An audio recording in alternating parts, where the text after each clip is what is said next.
Hello everyone. So tonight I'm going to make some silly, easily disprovable points about why the Chinese Communist Party's rule of China has been really good for China, even though it's been really, really bad. And you guys are going to eat it up and give me a standing ovation, okay? Wow, you guys are sure dumb. Hi, welcome to China Uncensored. I'm your China apologist, Chris Chappell. China has changed so much in the past decade. Sure, there are problems, but China today is economically prosperous, millions have been lifted out of poverty, people have greater freedoms, and overall, the one-party rule by the Chinese Communist Party has been a great thing for China. And it will only get stronger.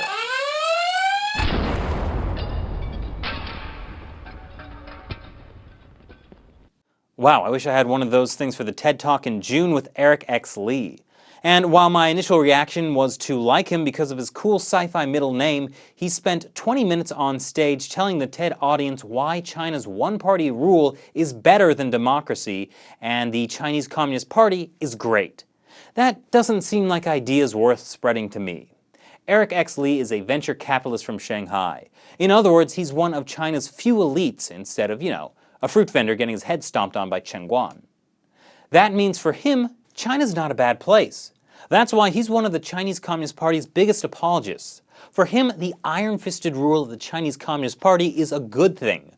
All along, the CCP has been improving China, and as the one-party rule gets stronger, so too will China. Except not.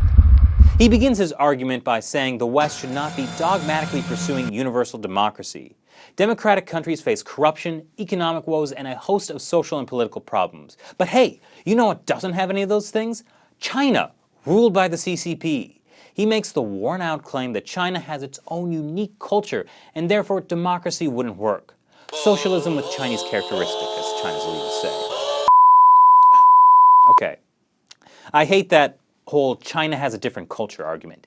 China is ruled by the Communist Party. Communism came from the West. That's not Chinese culture. The party spent decades wiping out that 5,000 years of traditional Chinese culture and now pretends to be the champions of Chinese civilization. The party is not Chinese.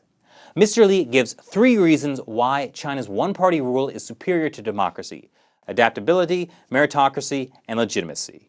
And each one of his arguments is so stunningly fraught with holes and a shocking unwillingness to look at reality that your head might explode. Adaptability. Look at how much China has changed since the party took power in 1949. There was land collectivism, the Great Leap Forward, quasi-privatization of farmland, the Cultural Revolution, Deng Xiaoping's reform and opening up, and Jiang Zemin allowing business people to join the party. First of all, using Jiang Zemin, one of the guys behind the Tiananmen Square massacre and the mastermind of the attempted genocide of 100 million Chinese Falun Gong practitioners, as proof that the Chinese Communist Party is a better system than democracy is stupid. But his basic point is that the party has been able to try radical things and change when something doesn't work. I mean, yes, why can't the US be more like that? What I want from my government is to launch disastrously murderous campaigns and fix it with more disastrously murderous campaigns, and trust them to eventually get it right. Just give them time, they'll figure it out eventually. The famine caused by the Great Leap Forward killed tens of millions. The Cultural Revolution was a spasm of violence and people became mango-worshipping nuts for a decade. These are his proofs of adaptability? 60 to 80 million Chinese people have died unnatural deaths since the CCP came to power. Sure, policy changes, from something bad to something worse. But hey, things are getting better, right? China's the world's second largest economy, and that's thanks to the CCP elevating the Chinese people out of poverty after forcibly destroying the economy and forbidding people from owning property. It's like when you chain a guy up in your basement, starve them to the brink of death, and start feeding them again. That's what the party has done for the Chinese economy. Which brings us to Lee's next point, meritocracy. In China, you can pull yourself up by your bootstraps more than anywhere else. You move up based on merit. Just ask all the princelings. Mr. Lee has said most can live where they want and work as they choose, except under the household registration or hukou system, where if you move out of your area, you have no access to healthcare and your kids can't go to school. Go into business without hindrance as long as you know the right people and are willing to engage in bribery, and local officials just don't come in and bulldoze your shop. Travel within and out of your country. Unless you're Huang Zhisong, the Chinese editor of Wikipedia who's been told he can't leave the country until 2016, or you're Tibetan writer Wulser and the government won't give you a passport to travel overseas. And get this, openly criticize the government online without retaliation. Yeah, because anyone who's taken down for what they say online are just accused of spreading false rumors and inciting public discontent with the government. Like these two grassroots Weibo users who said Lei Feng, the young soldier paraded by the CCP as a good Samaritan decades ago, was nothing more than a phony puppet. It's ironic, on the very same TED page that has his talk, there are links to Facebook and Twitter, which are banned in China. If the irony is just too terrible, you can watch his talk on YouTube, which is also banned in China.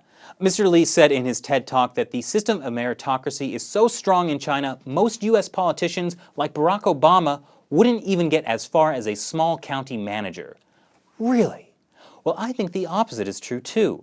I don't think Chinese politicians would get very far in the US.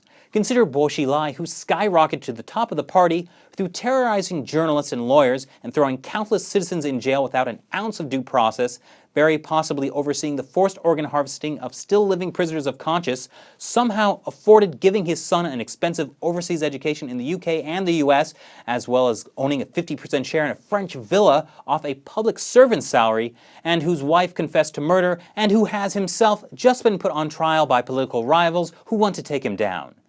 Yeah, I don't think Barack Obama has the merit to win in that kind of political system. And the final point, legitimacy.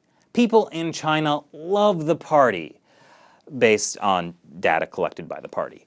85% are happy with the direction of the country, and China's state-run Global Times says 93% of Chinese youth are optimistic. Funny, I thought they were struggling to find jobs.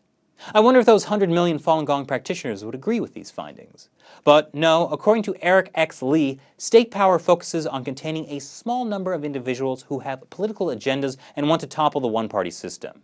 That's right, these officers in military garb are totally trying to stop these Guangdong farmers in straw hats from taking down the central compound. Lee also says every year there are tens of thousands of local protests against specific policies. Most of these disputes are resolved peacefully. Actually, there are closer to 200,000 protests per year, and I'm not sure what his definition of peaceful is, but yeah, no, I don't think this qualifies as peaceful. But the economy. Let's put that one to rest. 70% of China's wealth is owned by 0.4% of China's families, and that was back in 2006. Now, the gap is even wider. The top 70 members of the National People's Congress are worth $89.8 billion, which is 11 times what the entire US Congress is worth. If China's economy was doing so well, why are so many high-ranking officials moving their wealth and families overseas? China's very own Ministry of Commerce estimates that between 1978 and 2003, about 4,000 corrupt officials left China, taking with them at least $50 billion. No, Mr. Li, I think the very things you're saying are proof that the CCP is only getting stronger, like the increase in dissension and protest, is actually a sign Chinese people are fed up with the one-party rule. There was one statistic Lee cited that I actually agree with, though. 82% of respondents said they were optimistic about the future. I am too. A future without the Chinese Communist Party. But what kills me is after 20 minutes of this, the audience gives him a standing ovation. Lee has them eating out of his hands, laughing their self-satisfied laughs. Now, oh yes, he's making fun of George W. Bush. Let's applaud. That's so common of an argument. The US can't criticize China because the US does bad things. But look, if you don't like how things are run in the US, you can write about it. You can talk about it. You can go to Washington, D.C. and hold a protest about it. Try that in China. So what do you guys think about Mr. Eric X. Lee saying a one-party rule by the Chinese Communist Party is better than democracy? Comment below and keep your eye out for a special event I'll be hosting on the Facebook page. Thanks again for watching. I'm Chris Chappell. See you next time.